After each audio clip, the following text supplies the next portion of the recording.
general sense, and let's just talk about the UK for a second. The UK was the first market globally to actually have digital as a whole exceed TV and be the number one rank in terms of spend, which is remarkable. And so you have to talk about the UK market from a video perspective. It sits there. There is a lovely demand for premium content. There's also a very robust stack across the programmatic side.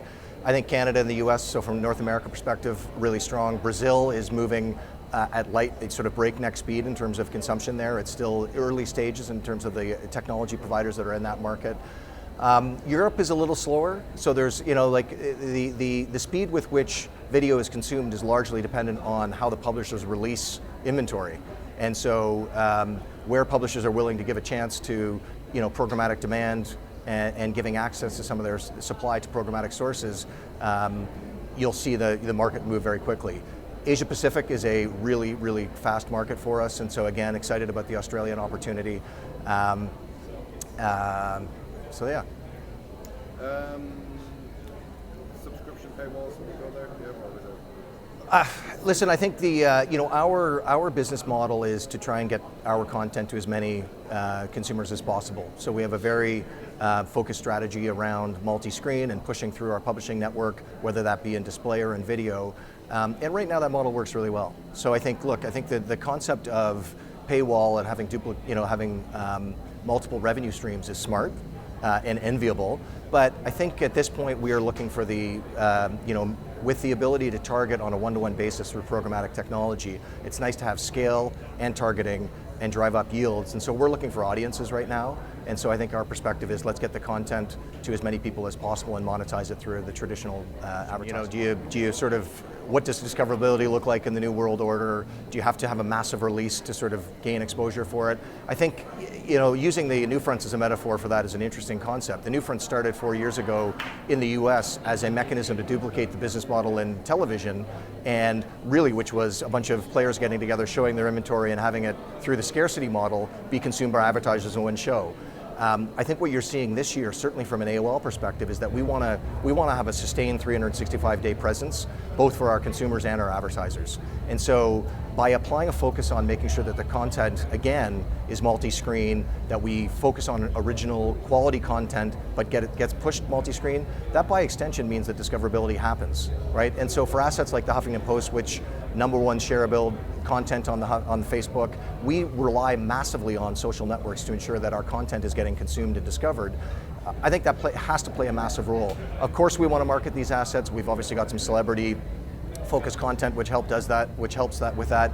We also tend to target content producers that have very strong social networks and followings to allow us to push that out. So listen, I think there's things you can learn from the TV model, and no one does it better than the marketing that TV does, but I think digital is pretty remarkable in terms of how they push out to multiple networks and use social and other platforms to make sure that it gets discovered at the right place at the right time when the consumer wants it.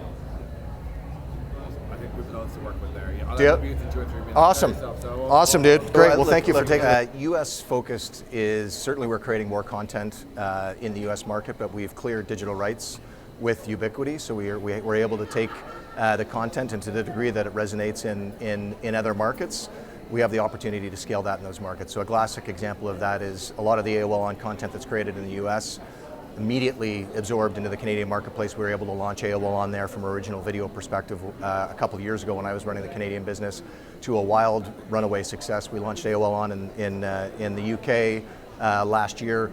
Some of that US content resonated. We supplemented that with some UK originals, as I think you know and we talked about, where we were able to create 2 original productions and then aggregate premium content on top of that across the AOL on video player.